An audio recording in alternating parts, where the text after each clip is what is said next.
Well, thank you for having us here. I want to start off by telling you a little bit about myself.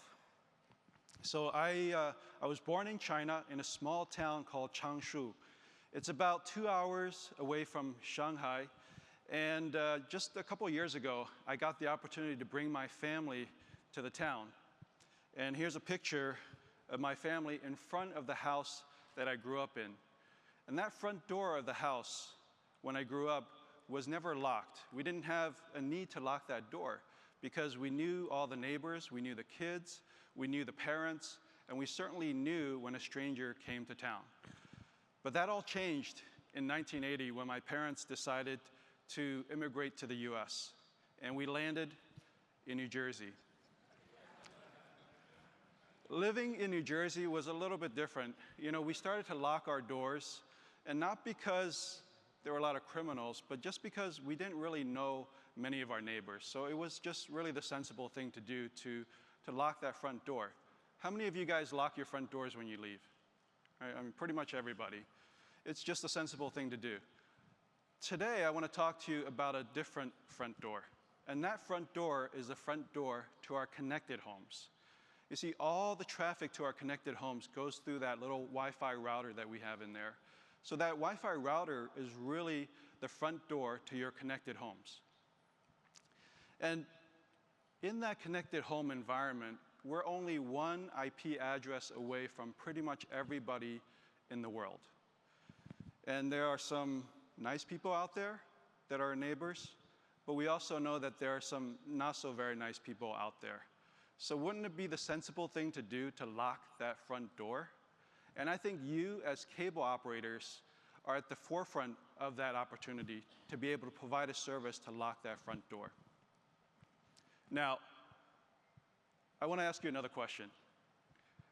How many devices do you have that are connected inside your home? I just recently did a count in my home, and to my surprise, I have 15 connected devices. I don't know how I got there. But as you know, the average home now have over 10 connected devices. And that's just growing to over hundreds of devices in the next few years. And with 3 out of 4 devices that are susceptible to hacking, that presents a huge security risk to your connected home. Not only that, but there's also a huge safety risk as well. Do you know that 70% of children as young as 5 years old have accidentally encountered pornography online? That's a huge problem, and we need to do something about putting a better lock on that front door. I want to tell you about what we're doing at Griffin. We're building a Wi-Fi router. This is our Wi-Fi router. That's the world's first Wi-Fi router to use social collaboration and machine learning to make it super easy to keep your connected home safe. And the simplicity of Griffin really starts off with having all the security features built inside the Wi-Fi router. And we allow you to easily manage that with an intuitive app. So in essence, your smartphone becomes your smart key to your connected home. I'm going to show you a couple of those features. So one of the most frustrating things about parental control solutions today is that it blocks too many websites. And the reality is that our kids need access to some of these websites for homework. And what we've done here is that we basically make it really easy for the kids to request access through what we call real-time approval. So the kids can request access directly through the website, and as a parent, you get a notification. So as a parent, how do you know that that website is good or not for your child?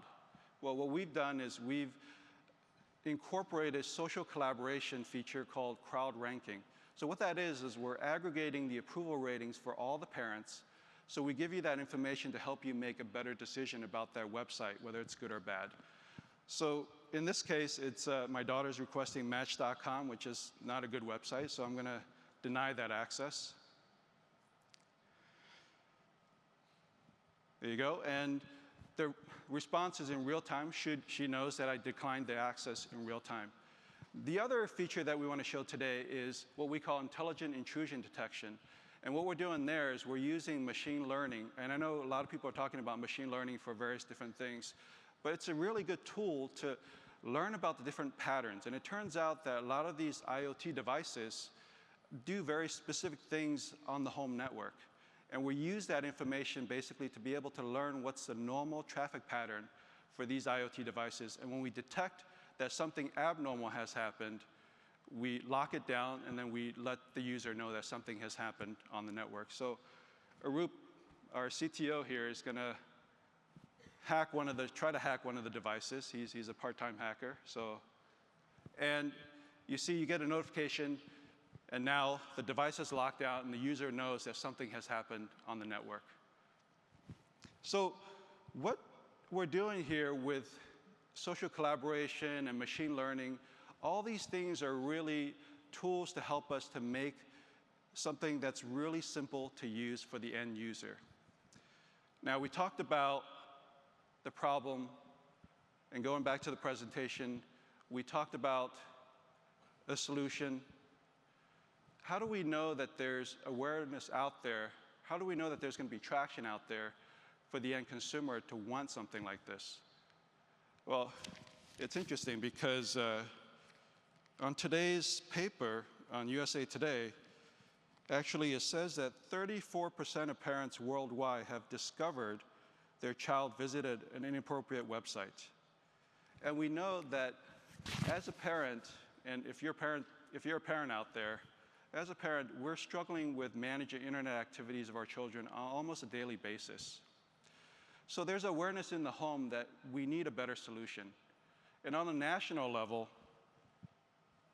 we know that there's been cybersecurity that's dominating the headlines, especially in the recent election.